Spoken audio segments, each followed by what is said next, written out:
Fortnite, s'ils perdent à RL, s'ils perdent à Valo, et qu'ils se sentent vraiment pas bien, malheureux, énervés et tout, parce qu'en fait, ça les renvoie juste à je suis une merde. Point barre, pas dans Valo, je suis une merde. Parce qu'eux, ils ont aussi construit, souvent vu qu'ils sont forts, leur confiance, leur personnalité, leur estime de soi, qui ils sont, leur identité dans ce monde, à je suis fort à Valo, c'est un peu mon trait de personnalité, ma caractéristique, c'est pour ça que c'est comme ça que je suis différent des autres. Et, et en général, quand tu creuses, ils se rendent pas forcément compte, et après ils se disent bah oui, en fait, c'est ça. Finalement, t'as peut-être raison.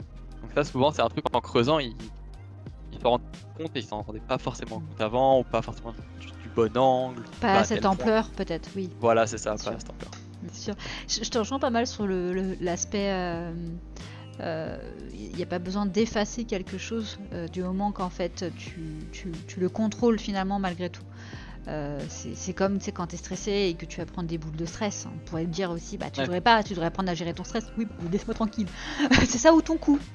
Donc, ouais, mais c'est un peu bah, ça. c'est la même chose en fait. Donc je te rejoins aussi. Moi, ce que je dis beaucoup, c'est pas c'est être énervé parce qu'on a perdu un round, qu'on a oublié, enfin que même notre mate il a oublié de diffuser la bombe alors qu'on avait le temps ou que sais-je. C'est humain, c'est normal. La colère fait partie des émotions.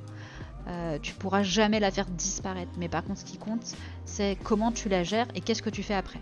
Qu'est-ce que tu fais après cette période de frustration? Comment tu rebondis, comment tu avances pour que bah, tu retournes la situation et que même si tu as perdu le round, bah, la game d'après, tu la remportes en fait. Et si tu veux voir le replay de mon premier live, c'est dispo sur ma chaîne YouTube. Alors si le sujet t'intéresse et que tu veux en voir davantage, rejoins-moi sur Twitch.